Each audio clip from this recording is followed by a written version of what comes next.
ഓം നമ ശിവായ.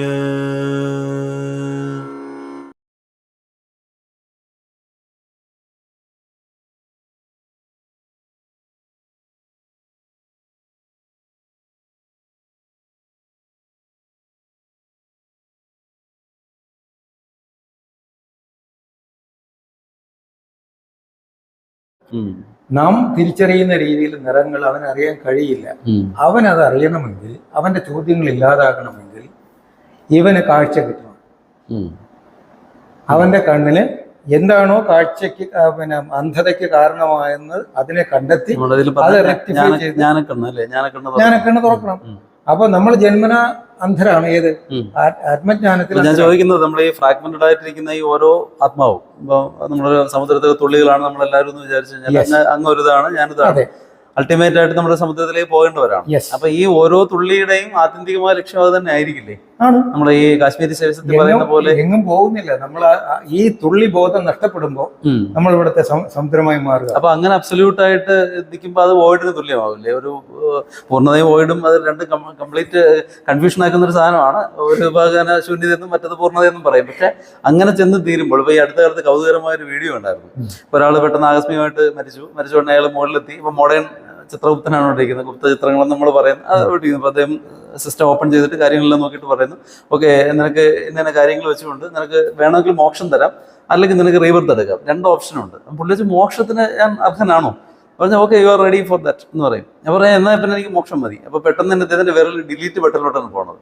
അപ്പോൾ നിങ്ങളത് ഡിലീറ്റ് ചെയ്യുമ്പോൾ മോക്ഷം എന്ന് വെച്ചാൽ ഡിലീറ്റഡ് ഫോർ എവർ എന്ന് പറയും. അപ്പൊ അങ്ങനെ നമ്മളൊരു ഡിലീഷനിലേക്ക് പോയി കഴിഞ്ഞാൽ അങ്ങനെ പോകുമോ? അങ്ങനെ ആ ഒരു അബ്സല്യൂട്ട്, അപ്പൊ അത് വോയിഡ് ആണല്ലോ. ആ ഒരു അബ്സല്യൂട്ട് വോയിഡിലേക്ക് പോകാനാണോ ഈ സൃഷ്ടിയുടെ രഹസ്യം? ഈ ചോദ്യങ്ങളെല്ലാം ഞാൻ നേരത്തെ പറഞ്ഞ പോലെ, കണ്ണ് കാണാൻ വയ്യാത്ത കുട്ടി നിറത്തെക്കുറിച്ച് ചോദിക്കുന്ന പോലെ ഇങ്ങനെ ആവർത്തിച്ച് ചോദിച്ചുകൊണ്ടിരിക്കും. എനിക്കാകെ പറയാൻ പറ്റുന്നത്, ഈ അന്ധത മാറ്റുക, ജ്ഞാനക്കണ്ണ്, മൂന്നാമത്തെ കണ്ണ് തുറക്കുമ്പോൾ ഐശകട്ടയായിരുന്നവൻ വെള്ളമാകുന്നത് എന്നിലുള്ള താപവ്യതിയാനമാണെന്ന് അവന് മനസ്സിലാവും. ബോധത്തോടുകൂടി അറിയും. ആ വെള്ളം അവൻ അറിയുമ്പോഴും ഒരു ഐ ഫീലിംഗ് ഉണ്ടാവില്ല എന്നാണ് ചോദിക്കുന്നത്. ആ ഐ എന്ന് പറഞ്ഞാൽ കോസ്മിക് ഐ ആണ്. കോസ്മിക് ഐ ആണ്. ഐ വെള്ളവും ഐസും നീരാവിയും വാതകവും എല്ലാം. അപ്പൊ ഇത് വീണ്ടും ഈ സാധനങ്ങൾ ഈ നിമിഷങ്ങൾ വീണ്ടും ആവർത്തിക്കും എന്നാണ് അങ്ങ് പറയുന്നത്. എപ്പോഴെങ്കിലും ഏതെങ്കിലും ആവർത്തിച്ചിട്ടുണ്ട്, ഇനി ആവർത്തിക്കും, ഇങ്ങനെ റിപ്പീറ്റ് ചെയ്തുകൊണ്ടേയിരിക്കും. അതെ, രക്ഷയില്ല. കാരണം ഞാൻ ഒരു ചോദ്യത്തിലേക്ക് വരുന്നത്, ഇപ്പൊ ഈ മന്വന്തരത്തിൽ ഇപ്പൊ 13ാമത്തെ മന്വന്തരം അല്ല, കണക്കിൽ നമ്മളിങ്ങനെ പറഞ്ഞു വെച്ചേക്കുന്ന രീതിയിൽ ആയിക്കോട്ടെ. അപ്പൊ അതില് പിന്നെ ഈ പറയുന്ന എന്താണ് 28ാമത്തെ ദ്വാപര യുഗത്തില് കോലമഹർഷി എന്ന് പറയുന്ന ഒരാള്, അദ്ദേഹത്തിന് സ്വയംഭൂവായിട്ട് കിട്ടിയ ഒരു ശിവലിംഗമാണ് അദ്ദേഹം ഈ നമ്മുടെ ഒരു പ്രധാനപ്പെട്ട ക്ഷേത്രത്തില്, മൂകാംബിക ക്ഷേത്രത്തിൽ അവിടെ ആ ഭാഗത്തായിട്ടുണ്ട്. പക്ഷെ അതിന് അസന്തുലിതമായിട്ടാണ് അതിന്റെ ആ ഒരു ഡിവിഷൻ വന്നിരിക്കുന്നത്. അതായത് ലെഫ്റ്റ് സൈഡ് കൂടുതലും റൈറ്റ് സൈഡ് കുറവുമായിട്ടൊരു വര അതിന് നടുക്കുണ്ടെന്നുള്ളൊരു രീതിയിൽ പറഞ്ഞിട്ടുണ്ട്. അപ്പോൾ ഇതിൻ്റെ ഒരു കണക്ക് പറയുമ്പോഴത്തേക്ക് അതിനെ സംബന്ധിച്ച് ഞാൻ കുറേ വായിച്ചു, കുറേ കാര്യങ്ങളുമായിട്ട് സംസാരിച്ചു, കുറേ ആൾക്കാരുമായിട്ട് ചർച്ച ചെയ്തു. അപ്പോൾ അവർ പറയുന്നത് ഈ കാകപശുണ്ടി എന്ന് പറയുന്ന ഒരു സന്യാസിയുടെ പേര് പറയുന്നുണ്ട്. അപ്പോൾ അത് ഓരോ പ്രളയം കഴിഞ്ഞിട്ട് അല്ലെങ്കിൽ ഓരോ ക്രിയേഷൻസ് കഴിയുമ്പോഴും ശിവഭഗവാനൊക്കെ അദ്ദേഹത്തിനോടാണ് സംശയം ചോദിക്കുന്നതാണ്, ഇതെങ്ങനെയായിരുന്നു കഴിഞ്ഞാണ്. അപ്പോൾ അതുപോലെ തന്നെ മറ്റൊരു വെർഷനിൽ വായിച്ചതെന്ന് വെച്ച് കഴിഞ്ഞാൽ, ഈ കഴിഞ്ഞ ഒരു രാമായണത്തിൽ രാവണൻ കുറച്ചുകൂടെയൊക്കെ ബെറ്റർ ആയിരുന്നു. രാമനും ബെറ്റർ ആയിരുന്നെങ്കിൽ രാവണൻ കുറച്ചുകൂടെ ബെറ്റർ ആയിരുന്നു. ഈ കഥയുടെ വേറൊരു തലം അവർ കാണുന്നു. അപ്പൊ അങ്ങനെ നോക്കുമ്പോഴത്തേക്ക് നമ്മൾ വായിച്ചു വരുമ്പോൾ ഇതൊരു ലീലയാണെന്ന് കാണുന്നു. ഈ മുഴുവൻ പ്രപഞ്ചം എന്ന് പറയുന്ന ലീല. അപ്പൊ യോഗനിദ്രയിൽ കിടന്നുകൊണ്ട് ഭഗവാൻ കാണുന്ന സ്വപ്നമാണെന്ന് പറയുന്നത്. അപ്പൊ ഇങ്ങനെ പല പല വ്യാഖ്യാനങ്ങൾ ആധുനിക ശാസ്ത്രം തന്നെ ഡ്രീം തിയറി ഓഫ് യൂണിവേഴ്സ് എന്ന് പറഞ്ഞൊരു കോൺസെപ്റ്റിലേക്ക് പറയുന്നത്. അപ്പൊ ഞാൻ ചോദിക്കുന്നത്, പച്ചമലയാളം ചോദിച്ചാൽ അവർക്കൊന്നും വേറെ പണിയില്ല എന്നുള്ളതാണ്. ആർക്കാണ് ഈ സ്വപ്നം കണ്ട ആളിനും ഈ ക്രിയേഷൻ നടത്തിയ ആളിനും ഒരു പണിയില്ല എന്നാണ്. നമ്മളോട് കിടന്ന് ഈ ചക്രശ്വാസം വലിക്കുകയാണ് ഇതിലൊന്നും പെട്ടതുകൊണ്ട്. ജനിച്ചു എന്നുള്ള ഒറ്റ കാരണം കൊണ്ട് നമുക്കിത് ഇട്ടിട്ട് പോകാനും പറ്റുന്നില്ല. ആ ജനിയുടെ രഹസ്യം അതാണ് ഞാൻ ഈ ചോദിച്ചു വന്നതിൻ്റെ കാരണം. അങ്ങ് ഇങ്ങനെ ഇരിക്കുന്നു, ഞാനിങ്ങനെ ഇരിക്കുന്നു, അംബാനി അങ്ങനെ ഇരിക്കുന്നു, പിണറായി ഇങ്ങനെ ഇരിക്കുന്നു. അപ്പൊ ഈ പറയുന്ന ഈ സീക്രട്ട് ഓഫ് ഈ എക്സിസ്റ്റൻസ്, അതിലേക്കാണ് നമ്മൾ വരേണ്ടത്. എന്നെ സംബന്ധിച്ച് ഈ പറഞ്ഞാൽ ആ സീക്രട്ട് ഒന്നുമില്ല, റിയാലിറ്റി ഓഫ് എക്സിസ്റ്റൻസ്, അത്രേ ഉള്ളൂ. അവിടെ സീക്രട്ട് ഇല്ല. എനിക്കുണ്ടായിരുന്നു, ഈ പുല്ല് തുറക്കുന്നത് വരെ ഇതുണ്ടായിരുന്നു. അത് തുറന്നതോടെ ഈ പ്രശ്നം. ഓക്കെ. അപ്പൊ ഇത് ഞാൻ ഈ സമാനമായിട്ടുള്ള പല കാര്യങ്ങളും, ഈ ആത്മീയതയും ഐതിഹ്യവും കൂടെ ചേർക്കരുത്. ഐതിഹ്യം പലപ്പോഴും ആത്മതത്വങ്ങളെ അതിൻ്റെ എസൻസ് നഷ്ടപ്പെടുമ്പോൾ പിന്നെ അതിനെ സജീവമാക്കാൻ വേണ്ടി ഒരു കഥയോ ഒരു ചേർത്ത് വിളിക്കാൻ ഐതിഹ്യം ഉണ്ടാക്കും. ഐതിഹ്യം കുറെ നമുക്ക് ആവശ്യമാണല്ലോ. നമ്മൾ ഈ പറഞ്ഞു വരുമ്പോഴും ഈ ഉപനിഷത്തിൽ നമുക്ക് വേണമല്ലോ, അതിനെ നമുക്ക് കളയാൻ പറ്റില്ല, ഒന്നിനെയും കളയാൻ പറ്റില്ല. അതിനെ അങ്ങ് പറഞ്ഞതുപോലെ ശരിക്കും ഡീകോഡ് ചെയ്തെടുത്തു കഴിഞ്ഞാൽ ഓക്കെയാണ്, കുഴപ്പങ്ങളൊന്നുമില്ല.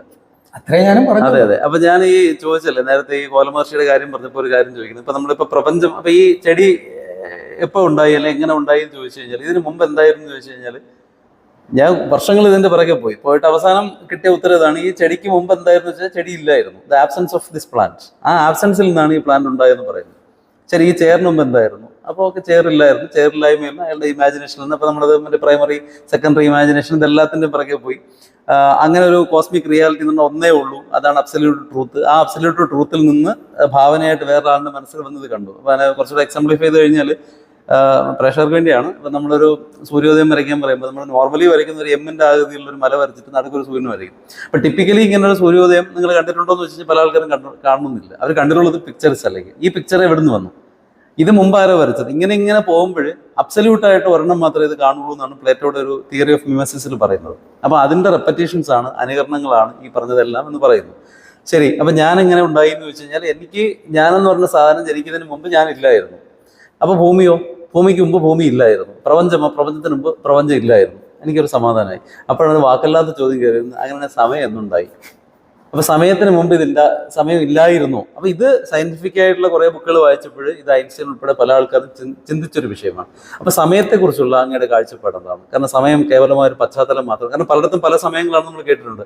ഇന്ത്യക്കകത്ത് തന്നെ പല ടൈം സോണുകളുണ്ട്, പക്ഷെ അതിനെ ഏകീകരിച്ച് ഒന്നാക്കി വെച്ചിരിക്കുന്നു. പക്ഷേ വേറെ രാജ്യങ്ങളിൽ, ലണ്ടനിലൊക്കെ 3-4 ടൈം സോണുകളാണ്.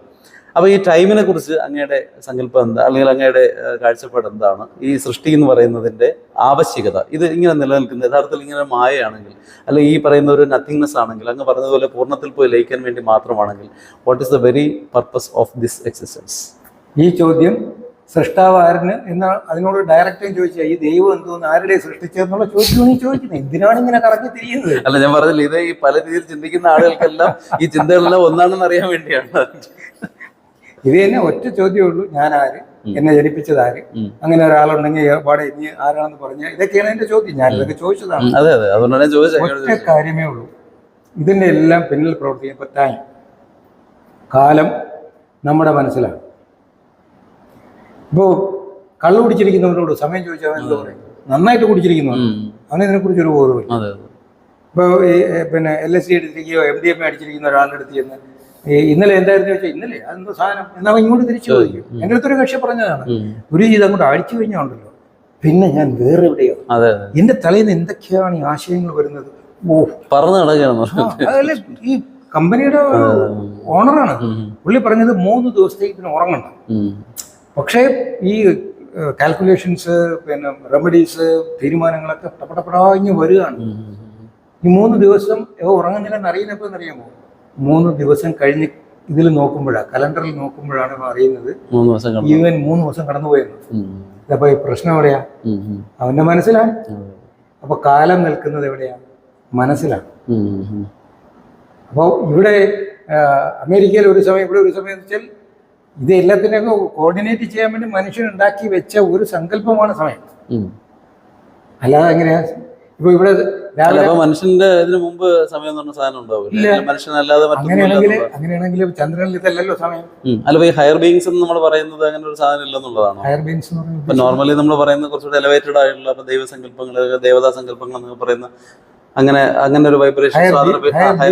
അതെ അതെ, ഇത് മനുഷ്യനുണ്ടാക്കി വെച്ചാൽ അവന്റെ തലയ്ക്ക് ചെയ്തിരിക്കുന്നത്. അപ്പൊ മനുഷ്യൻ മാത്രമാണ് അബ്സല്യൂട്ട് എന്നാണ് അങ്ങ് പറഞ്ഞു വരുന്നത്. മനുഷ്യൻ ഈ കടലിൽ എത്ര തിരയുണ്ട് പറ? അതിൽ ചെറിയ തിരയാണോ വലിയ തിരയാണോ? ഏതാണ് അബ്സല്യൂട്ട്? അപ്പം എണ്ണയാലൊടുങ്ങാത്ത തിരകളെ വെച്ച് നോക്കിയിട്ട് ഇതിൽ ഏത് തിരയാണ് അബ്സല്യൂട്ട് എന്ന് ചോദിച്ചാൽ എങ്ങനെയാ മറുപടി പറയുക?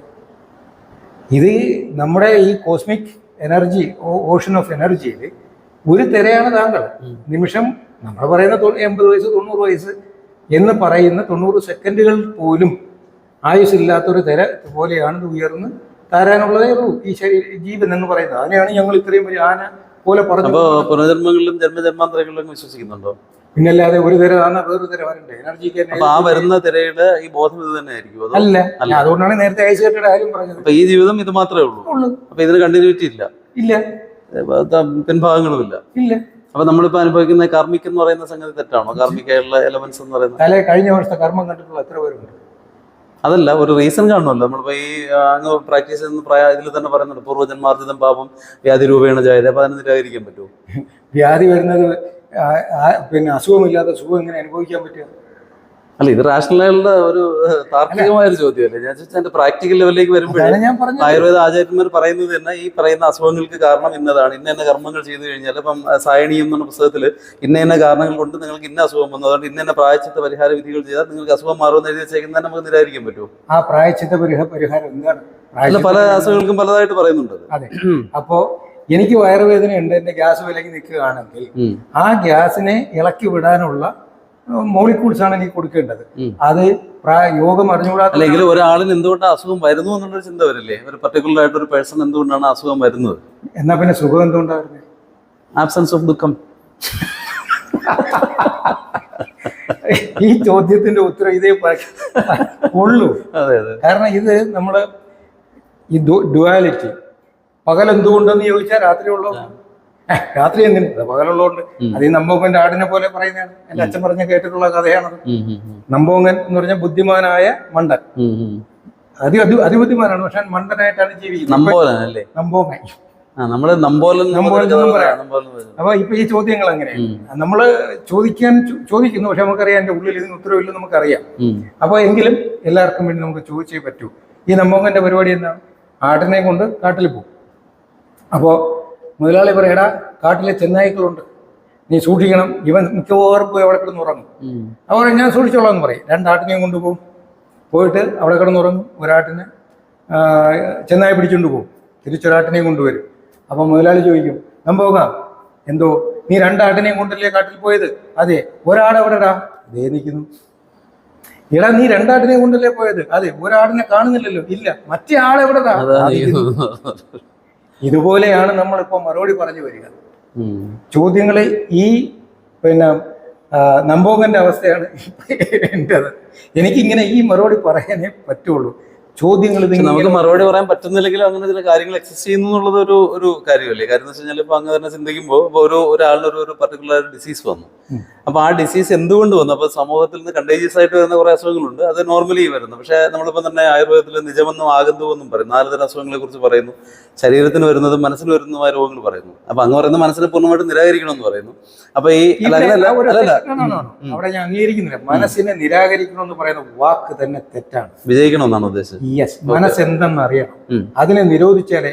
അതായത് നിങ്ങൾക്കൊരു ഓടിക്കൊണ്ടിരിക്കുന്ന എഞ്ചിനകം എങ്ങനെ കാണാൻ പറ്റും? അതെ അതെ അതെ. അപ്പൊ എന്ത് ചെയ്യണം? അതിനെ നിർത്തണം. നിർത്തിയിട്ടേ അതിന്റെ നട്ടും ബോൾട്ടും ഒക്കെ നിങ്ങൾക്ക് ഇളക്കിയതിന്റെ അകത്ത് എന്തോന്ന് കാണാൻ പറ്റും. അതാണ് നിരോധം. നിരാകരിക്കലും നിരോധിക്കലും രണ്ടാണ്. അത് തെറ്റരുത്. അപ്പൊ എങ്കിലും തെറ്റി പറഞ്ഞതല്ല, ഞാനത് നിരാകരിക്കുക എന്ന് പറഞ്ഞു കഴിഞ്ഞാൽ മനസ്സിനെ നമ്മൾ അത് ആധുനിക ശാസ്ത്രം പറഞ്ഞല്ലോ, മനസ്സിനെ നിരാകരിക്കുക എന്ന് പറഞ്ഞു കഴിഞ്ഞാൽ അതിന് നമ്മൾ അക്സെപ്റ്റ് ചെയ്തിരിക്കുക. അങ്ങനെ ഒരു സാധനത്തിന് നമ്മൾ ഇതാക്കി മാറ്റി കളയുക എന്ന് പറഞ്ഞിട്ട് അവര് ഇതാക്കുന്നുണ്ട്. ഇല്ലല്ല, അത് ഈ ആധുനികത വന്ന് കയറി. അല്ല, രോഗം ഇല്ലാന്നൊരവസ്ഥ മാനസികമായിട്ട് സംജാതമാക്കിയിട്ട് രോഗത്തിന് ഇല്ലാതാക്കിയ തെളിവുകൾ വന്നിട്ടുണ്ട്. അതായത് അതാണ് ഞാൻ പറഞ്ഞത്, രോഗം ഇല്ല എന്ന് മനസ്സിനെ വിശ്വസിപ്പിച്ചുകൊണ്ട്. അപ്പൊ അതായത് ആ രോഗബാധിതമായ മനസ്സിനെ നിരാകരിച്ചുകൊണ്ട് മനസ്സിനെ രോഗമില്ല എന്ന് ബോധിപ്പിച്ചത് മനസ്സിനെ നിയന്ത്രിച്ചത് കൊണ്ടാണ്, അതിനെ നിരാകരിച്ചത് കൊണ്ടല്ല. അല്ല, ഞാൻ നേരത്തെ മുഴുവൻ മനസ്സിനല്ല, ആ പ്രശ്നബാധിതമായ മനസ്സിനെ നിരാകരിച്ചുകൊണ്ടെന്നാണ് ഞാൻ പറഞ്ഞത്. ആ ഒരു ശ്രീനിവാസം പറഞ്ഞ പോലെ എനിക്ക് പാർട്ട് ടൈം ഭക്തിയില്ല, ആകെ ഭക്തിയേ ഉള്ളൂ. മനസ്സിനെ നിരോധിച്ചാലേ നിയന്ത്രിക്കാൻ കഴിയും. അങ്ങനെ നിരോധിച്ചുകൊണ്ട് നിയന്ത്രിക്കുക. നിരോധിക്കണമെങ്കിൽ നിയന്ത്രിക്കണം. അപ്പൊ അവിടെ നമ്മൾ പറയുന്നത് നിജമെന്നും ആഗന്തമെന്നും പറഞ്ഞിട്ട് അസുഖങ്ങളെ തിരിക്കുന്നുണ്ട്. അപ്പൊ അത് ഈ പൂർവ്വജന്മത്തിന്റെ കർമ്മഫലങ്ങളായിട്ടല്ലാതെ ഇപ്രകാരത്തിലാണ് നമ്മളൊരു പർട്ടിക്കുലർ ഫോർമാറ്റിൽ നമ്മൾ ജനിക്കുന്നതിന് കാരണം. അപ്പൊ എന്തായാലും തീർച്ചയായിട്ടും അതിനെ പിടിച്ചു നിർത്തുന്ന ചില വേരുകൾ ഉണ്ടാവും. ഇപ്പൊ ഒരു വൃക്ഷം എത്രത്തോളം സ്ട്രോങ് ആണെന്നുള്ളത് അതിന്റെ അടിഭാഗത്തേക്ക് പോയ വേരുകളുടെ ഇത് നോക്കിയിട്ടാണെന്ന് പറയാറുണ്ട്. എന്ന് പറയുമ്പോൾ നമുക്ക് ഈ നമ്മുടെ ഒരു പാസ്റ്റിനെ, ഇപ്പൊ ഇന്ന് രാവിലെ ഞാൻ ദോശ കഴിച്ചുവെങ്കിൽ അത് ഇന്നലെയുടെ ഭാഗമാണ്, ഇന്നലെ അരിയും മറ്റു സാങ്കേതികളൊക്കെ ഇട്ട് റെഡിയാക്കി എടുത്തതിന്റെ ഭാഗമാണ് ഇന്നത്തെ ദോശ. അപ്പൊ ഇന്നത്തെ ബിജു പത്മനാഭൻ ഇവിടെ ഇരിക്കണമെങ്കിൽ ഇതിന്റെ പിറകിലെ അരിയും മാവും ബാക്കിയുള്ള കാര്യങ്ങളൊക്കെ വർഷങ്ങൾക്ക് മുമ്പ് അല്ലെങ്കിൽ നൂറ്റാണ്ടുകൾക്ക് മുമ്പ് ആട്ടപ്പെട്ടിട്ടുണ്ടാവും. ഞാൻ അതിനെക്കുറിച്ചാണ് ഞാൻ ചോദിക്കുന്നത്. ആ പുനർജന്മങ്ങളുടെ ഭാഗമായിട്ടല്ലേ ഈ രോഗങ്ങൾ വരുന്നത്? അപ്പൊ ഇതിന്റെ ഭാഗമായിട്ട് ഇനി അടുത്ത സ്റ്റെപ്പ് എങ്ങോട്ടാണ് എന്നുള്ളത് ഈ നിമിഷത്തിൽ എനിക്ക് നിയന്ത്രിക്കാൻ പറ്റും എന്ന് പറയപ്പെടുന്നുണ്ട്, എന്റെ മനസ്സിൽ ശക്തമാണെങ്കിൽ. അതെ, അതാണ് ശക്തമാണെങ്കിൽ അറിവുണ്ടാവണം. അറിവാണ് ശക്തി. ഇത് തന്ത്രപരമായി ഒഴിയുന്നത് കൊണ്ടാണ്. പക്ഷെ ഞാൻ വിട്ടുതരില്ല. ഞാൻ ഇപ്പോഴും ഐസ് കെട്ടെ പിടിച്ച് നിൽക്കുക. ഐസ് കെട്ടയാണിത്. ഈ ഐസ് കെട്ട ഇന്നലത്തെ വെള്ളമായിരുന്നു. അല്ല, അങ്ങനെയാണെങ്കിൽ ഈ ഐസ് കെട്ട എനിക്ക് താല്പര്യമില്ലെങ്കിലും എനിക്ക് ഇങ്ങനെ ജീവിക്കാൻ താല്പര്യമില്ല. ഞാൻ അപ്പൊ അതിന്റെ പിറകിൽ ഒരു സൃഷ്ടി ഇല്ലെങ്കിൽ ഒരാൾ വെറുതെ ഇങ്ങനെ ആകസ്മികമായിട്ട് ജനിച്ചിട്ട് നിങ്ങൾ ഇന്ന ആളാണ്, നിങ്ങൾക്ക് ഇന്ന സാഹചര്യങ്ങളാണ്, നിങ്ങൾ ഇങ്ങനെ ജീവിച്ചു എന്ന് പറയുന്നത് അല്ല, അത് അബ്സല്യൂട്ട് ആയിട്ടൊരു ഇതല്ലേ? ഇംഗ്ലീഷ് കൊണ്ടുവന്നിട്ട് ഐസ് കെട്ടയായിട്ട് ജീവിക്കാൻ താല്പര്യമില്ലല്ലോ. അങ്ങ് തുടങ്ങിയത് ന്യൂറോ ഇതിൽ തുടങ്ങിയത് അതും ഇംഗ്ലീഷാണ്. ഓക്കെ, ഇനി ഞാൻ കോശങ്ങളെ പറ്റി മാത്രം പറയാം. അല്ല, അതിന് ഭാഷയിൽ നമുക്ക് പ്രശ്നമില്ല. അബ്സല്യൂട്ട് എന്ന് പറയുമ്പോൾ നമുക്ക് ഇവിടെ ആശയം തെറ്റി. പൂർണ്ണത എന്ന് പറയുന്ന ഒരു അർത്ഥത്തിലാണ് ഞാൻ ഉദ്ദേശിച്ചത്. അതെ, പൂർണ്ണതയാണെങ്കിൽ നമുക്ക് പൂർണ്ണം തിരിച്ചറിയണമെങ്കിൽ മനസ്സ് ആ തലത്തിലെത്തണം. അതെ അതെ അതെ. ആ തലത്തിലെത്താൻ എന്താ മാർഗം? നമ്മൾ സ്ലിപ്പായിട്ട് കാര്യമില്ല. ഇപ്പൊ ഞാനീ പറയുന്ന ഐസ് കെട്ട അല്ല, താങ്കൾ ഇപ്പൊ ഐസ് കെട്ടാണെന്ന് പറഞ്ഞു, എനിക്കതിൽ താല്പര്യമില്ല. യെസ്, അവിടെ ഞാൻ എത്തി. തപസ്. ഐസ് കെട്ട എന്ന താൽക്കാലിക രൂപം താങ്കൾക്ക് തന്നത് താങ്കളുടെ താപമാണ്. ഐസ് കെട്ട 0 ഡിഗ്രി സെന്റിഗ്രേഡോ നമ്മുടെ കണാദൻ തന്നെ പറഞ്ഞിരിക്കുന്ന ഒരു സംഗതി ഉണ്ട്. അതായത് നമ്മുടെ കാര്യകാരണ ഒരു സംഗതി ഉണ്ടല്ലോ. അപ്പൊ ഒരു കാര്യം നടക്കണമെങ്കിൽ അതിനൊരു കാരണം ഉണ്ടാകണം. പക്ഷെ ഐൻസ്റ്റൈൻ തന്നെ തെറ്റാണെന്ന് പറഞ്ഞിട്ട് അദ്ദേഹം കാര്യകാരണ വിപരീതം കൊണ്ടുവന്നു, അല്ലെങ്കിൽ എന്താണ് റെട്രോ കാഷ്വാലിറ്റി എന്നൊരു സാധനം കൊണ്ടുവന്നു. അപ്പൊ അങ്ങനെ കൊണ്ടുവന്നതാണ് മോഡേൺ സയൻസിന് അബദ്ധം പറ്റിയെന്ന് പറഞ്ഞിട്ട് അതിനെ വീണ്ടും ഇപ്പൊ പുനർവായനകൾക്ക് അവർ വിധേയമാക്കുന്നുണ്ട്. അപ്പൊ അദ്ദേഹം പറയുന്നത് പോലെ അങ്ങ് ഇവിടെ ഇരിക്കുന്നു എന്ന് പറയുന്നത് ഒരു കാര്യമാണ്. അപ്പൊ അതിനൊരു കാരണം വേണം. ഞാനിവിടെ ഇരിക്കുന്നു എന്ന് പറയുന്നത് ഒരു കാര്യമാണ്, അതിനൊരു കാരണം വേണം. അത് ഒരു സാമാന്യ മനസ്സിലാകുന്ന രീതിയിലാണ് ഞാൻ ചോദിച്ചത്. ആ കാരണം എന്താണെന്നുള്ളതാണ്. ആ കാരണം മനസ്സിലാക്കണമെങ്കിൽ താങ്കളിലുള്ള താപത്തെ എങ്ങനെയാണ് മാറ്റേണ്ടതെന്ന് താങ്കൾ തന്നെ തിരിച്ചറിയണം.